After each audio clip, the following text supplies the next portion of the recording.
Welcome to the module Urinary Tract Infections Early Recognition, a Frontline Forces training presented by Superior Health Quality Alliance, or Superior Health. This module will address early recognitions of urinary tract infections. This learning module was developed for direct caregivers working in multiple healthcare settings who care for a variety of patients. It's also relevant for family members caring for a loved one in the home. Direct caregivers play a very critical role in providing care to individuals in many settings of care. Why? Because direct caregivers spend a great deal of time with their patients, which helps them to know and better understand the needs of those individuals. The purpose of this course is to further your learning and to build on your current knowledge about urinary tract infections. What you know and how you use that information improves the quality and safety of the patients you care for. This learning module, Urinary Tract Infections Early Recognition, is the third in the three-part series, Urinary Tract Infections Recognition and Prevention, exploring the important role direct care staff in both the prevention and early recognition of urinary tract infections. You are viewing the third and final module of this series, which provides information on early recognition of urinary tract infections. It is not necessary to complete the entire series of modules in one sitting.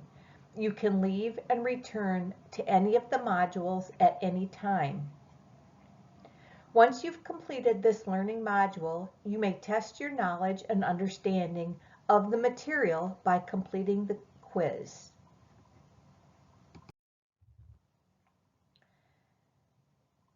Today's learning objectives include describe symptoms of a possible urinary tract infection and explain next steps when you suspect a urinary tract infection. Signs of a possible urinary tract infection for those individuals without a catheter.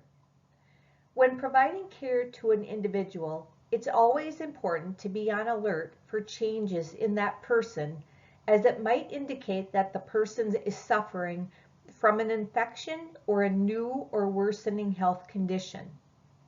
The sooner the physician is made aware of the change, the quicker the infection or health condition can be treated. This is true of urinary tract infections. The sooner a urinary tract infection is identified, the less likely that it will result in complications. Here are the signs of a urinary tract infection for a resident without a urinary catheter. Painful urination, lower abdominal or suprapubic pain or tenderness, blood in the urine, a new or worsening urinary urgency, frequency, and/or incontinence, and fever.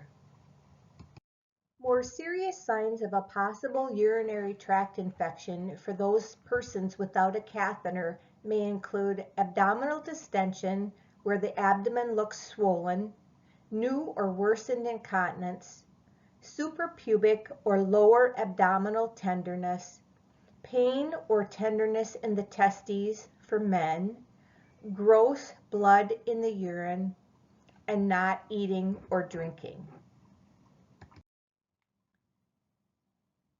Signs of a possible urinary tract infection for those individuals who have a catheter. People who have a urinary catheter have some of the very same signs of a urinary tract infection as people without one have. Be especially aware of these signs of a urinary tract infection when caring for a person with a catheter.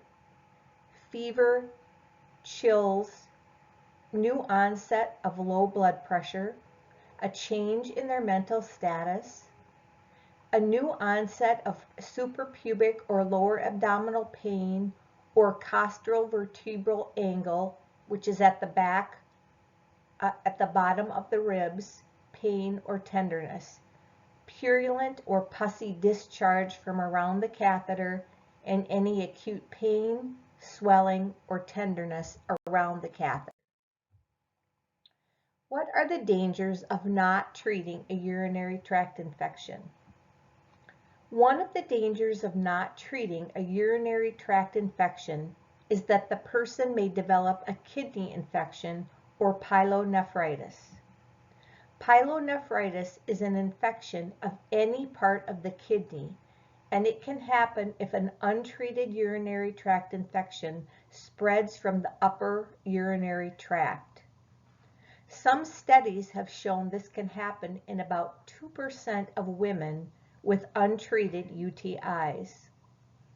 In addition to normal urinary tract infection symptoms, people with pyelonephritis can also have fever and chills, nausea and vomiting, and pain in the side, also called flank pain. Some people who develop pyelonephritis are at higher risk of having permanent kidney damage or scarring, and they may need to be hospitalized for treatment. People at risk of these complications include the young and elderly, so infants and people over 60 years of age, people who may have an abnormal urinary tract, males when the prostate becomes obstructed, and any individual with a weakened immune system, like individuals who have diabetes or cancer. Another danger of not treating a urinary tract infection is in older adults, especially ones with dementia.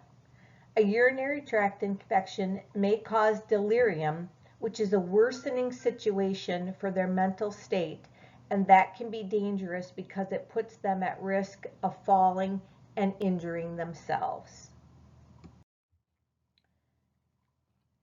What are the dangers of not treating a urinary tract infection? Continued.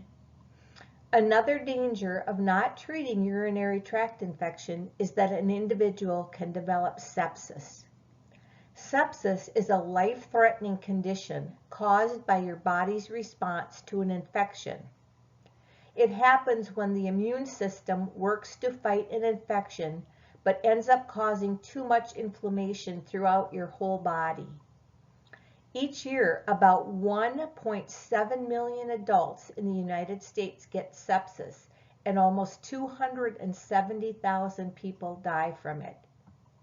Urinary tract infections cause up to 30% of the cases of sepsis. Risk factors for developing sepsis include being over 65 years of age, having diabetes or a suppressed immune system, or having had prior urinary tract procedures. Healthcare providers use specific guidelines to diagnose sepsis, and they include some of these symptoms: low or high body temperature, a high or elevated heart rate, high breathing rate, and swelling in certain parts of the body. Should all symptoms of a urinary tract infection be treated? As a person providing direct care, it's your job to recognize the changes of condition for those individuals that you care for and communicate those changes to the nurse. The doctor, physician assistant, or advanced practice nurse will make the decision about how and when to treat for a urinary tract infection. Generally, symptomatic urinary tract infection should be treated with antibiotics, and those with asymptomatic bacteriuria should not be treated with antibiotics. Treatment decisions will be made by the physician. The treatment of asymptomatic bacteriuria may be associated with adverse outcomes, including subsequent antimicrobial resistance, such as a C. difficile infection, adverse drug events, and increased cost. Inappropriate antibiotic use can lead to antibiotic resistance.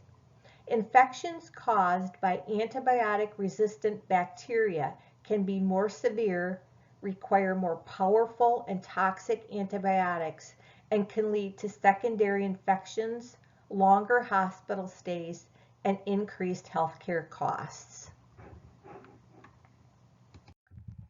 If you suspect a possible urinary tract infection, recognizing changes in resident condition is an essential component of the care you provide. Report any of these changes of condition to the nurse, including signs that may indicate a urinary tract infection. Keep in mind that people who have dementia cannot always tell us how they are feeling, so you will need to communicate changes in how they are acting or behaving. Families know their loved ones the best, so pay special attention to concerns that they may have regarding changes in their loved ones and share those concerns with the nurse. Changes can be both physical and non-physical as represented on the slide. Race or ethnic background might influence how a person or their family talk about the symptoms that may indicate a urinary tract infections.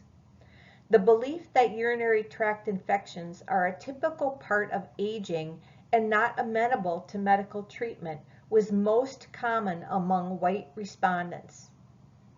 Black respondents more commonly attributed their symptoms of urinary tract infections to personal behaviors over which they had control, and therefore they did not require medical care. Hispanic respondents appeared more often to live with their uncertainty about the cause of their urinary tract symptoms, so they don't have as much of a concern about possible healthcare consequences. Recognition and communication of a possible urinary tract infection is another important component of your work as a direct care worker. The work you do makes a huge difference in the quality of care and the quality of life for those in your care. Congratulations, you have successfully completed this module. It is now time to test your knowledge by taking the quiz. Click on the link for Urinary Tract Infections Early Recognition quiz on the Frontline Forces webpage or in the YouTube description below.